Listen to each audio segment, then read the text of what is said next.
Today, we're digging into a planetary scale cold case. We're talking about a massive volcanic eruption that, by all accounts, should have changed the world, but instead it left behind a scientific mystery that took centuries, literally centuries, to solve. Okay, let's get into it. The story starts in the year 1257.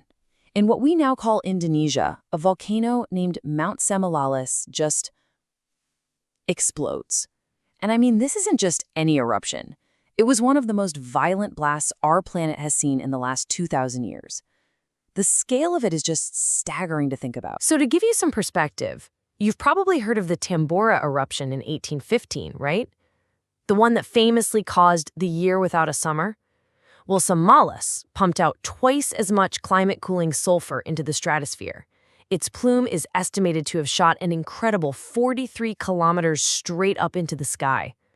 Just wow. And that, right there, is the heart of the mystery. An eruption of that size, with that much sulfur, should have plunged the entire planet into a nasty, long-lasting cold spell. But for decades, when scientists looked at the evidence, it just didn't add up. Why wasn't this the coldest decade in centuries?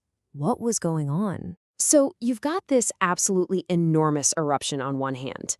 But on the other, the climate records from around the globe show a surprisingly mild response, all things considered. And that is the puzzle we need to piece together. And listen, this wasn't just some minor academic question. This was a real head-scratcher. As you can see from this quote from a key scientific paper, this problem genuinely stumped researchers for the better part of 20 years. It really made them question what they thought they knew about how volcanoes affect our climate. You know, the first climate models were pretty clear. They crunched the numbers on the sulfur output and predicted a really dramatic temperature drop across the northern hemisphere that should have lasted for years. But when scientists actually looked at the data from the past, the story was way more complicated. The theory and the reality were just not lining up. So, to solve this 750-year-old mystery, scientists had to become climate detectives. They had to go searching for clues hidden in the Earth's own archives. And their key tools are what we call climate proxies. You can think of them as nature's own recording devices. You know, ice cores trap little bubbles of ancient air, medieval texts give us eyewitness accounts. But for this particular case, the most important fingerprints of all were going to be found in trees. So the first clues came from people who were actually there. All across Europe, writers and chroniclers in 1258 wrote about what a disastrous year it was. They talked about nonstop cold rain, crops that completely failed to ripen, and grapes in France that were still hard as stone in October. They even described this persistent fog or dust in the air, calling it a Munkeliar or a dark year in Germany.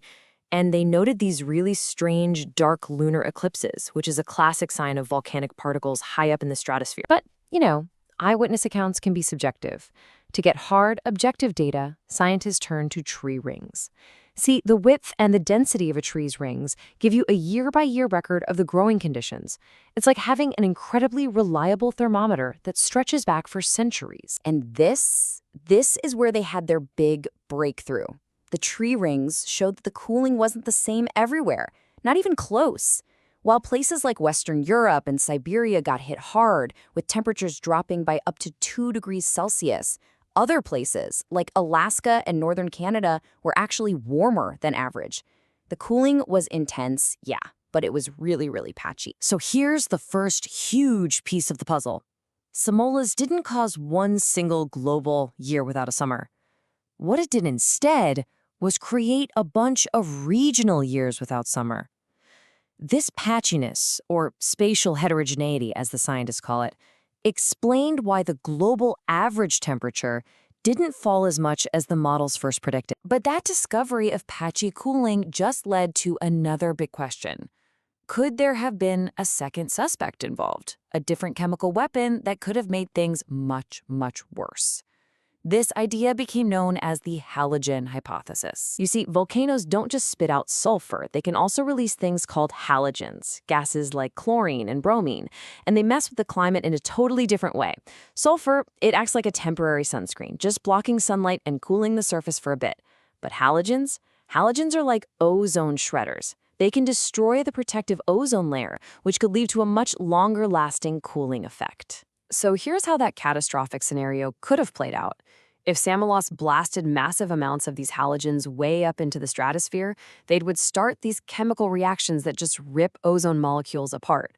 Wrecking the ozone layer would cool the stratosphere, and that, in turn, would keep the surface cold for years longer than it should have been. It would be like a devastating second wave of climate chaos. So this became the next make or break question for the investigation. Did Samalas actually unleash the second halogen-based weapon? Was this the missing piece of the puzzle that the early models had been missing all along? All right, so how did the science detectives finally put all the evidence together to crack this centuries-old case? This right here is the smoking gun. Scientists ran these really advanced climate models to check out two different possibilities. One scenario included a huge injection of halogens, and the other had very few or no halogens at all. Then they compared those predictions to what the tree rings, the actual hard evidence, said had really happened. The result was just undeniable. Turns out, the model with all the halogens predicted a total catastrophe, a deep freeze that was way colder and way longer than anything the tree rings showed.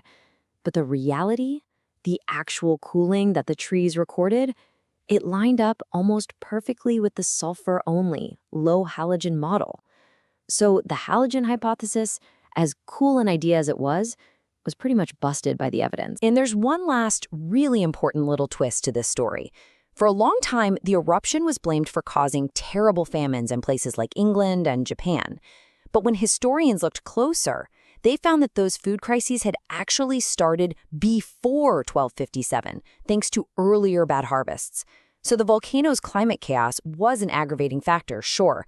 It was a massive shock to an already stressed system, but it wasn't the initial cause. So we can finally close the case file on the Samalas mystery. The reason it didn't cause a global deep freeze comes down to two things. First, the cooling it did cause was severe, but it was patchy, not uniform. And second, that terrifying second wave from a massive halogen release, well, it just didn't happen. The planet, in a way, dodged a much bigger bullet. But the story leaves us with a pretty sobering thought to chew on.